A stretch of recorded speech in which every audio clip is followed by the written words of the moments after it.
Hello, Gary Westby here, champagne buyer with KLWine Merchants, here today to talk to you about the 2011 Amour de Deutz from Champagne Deutz. This is a producer from IE, one of the Grand Marques, which is actually owned by the Roederer folks, but is completely independent operation and known quite famously, as one would be from the village of IE, for their Pinot Noir based champagnes. But their top end cuvee is a Blanc de Blanc. And this is one that we've been carrying since the very beginning. We actually had the 1993 in stock when I started as champagne buyer. I bought that back in 2000 when I first started my first year at K&L. So when the 2011 came out, I was very excited to get a hold of it. I bought some for the stores, but still haven't tasted it. So we're going to taste it together today.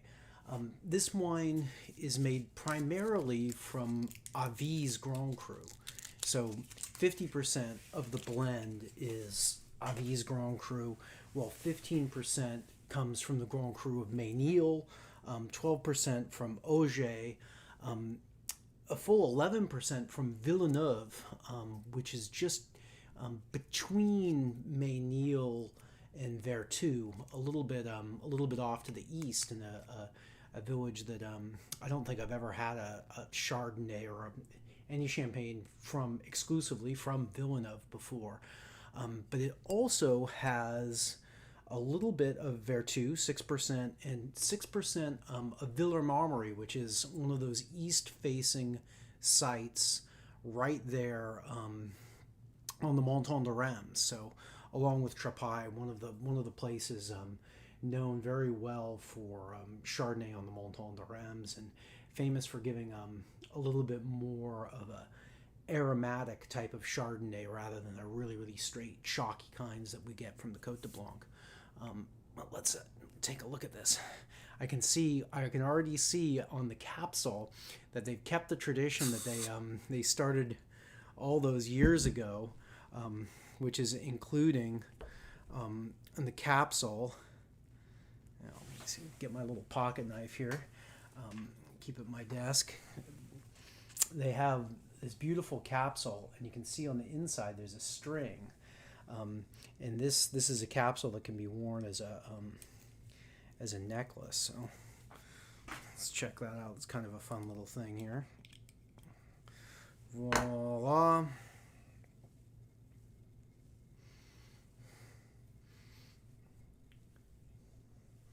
Here we go. Very very good looking little cherub there on the much more substantial and usual capsule. I'm not going to try and put it on. The champagne, as you can see here, comes in a clear bottle. It does come in a box to protect it from the sun, so you're not going to get a skunk bottle. They're all in boxes. Plenty of mousse. Now, one would ask, so what's up? 11, not the most famous vintage. Definitely pretty cold, pretty wet harvest, but some really surprisingly good wines. It came down to a matter of selection, and now that we have 15, 18, 19, 20, all these very, very hot, in the cases of 15 and 18, record-breakingly hot vintages, I'm really excited to have some cold vintage stuff. I mean, you can see this is 11 years old, but still even got a touch of green in it. The nose, wow, almost like a tarte tatin nose with the appley character from the high quality Chardonnay combined with the toast, giving it the tarte tatin crust.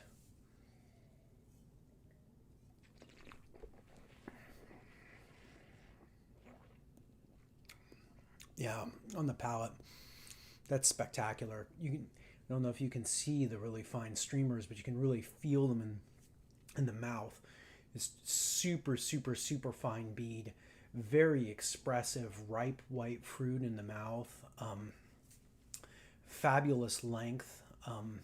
Definitely, definitely more malic than limey. The acidity seems more appley than it does citric on this wine. And wow, it's very, very long, very silky texturally.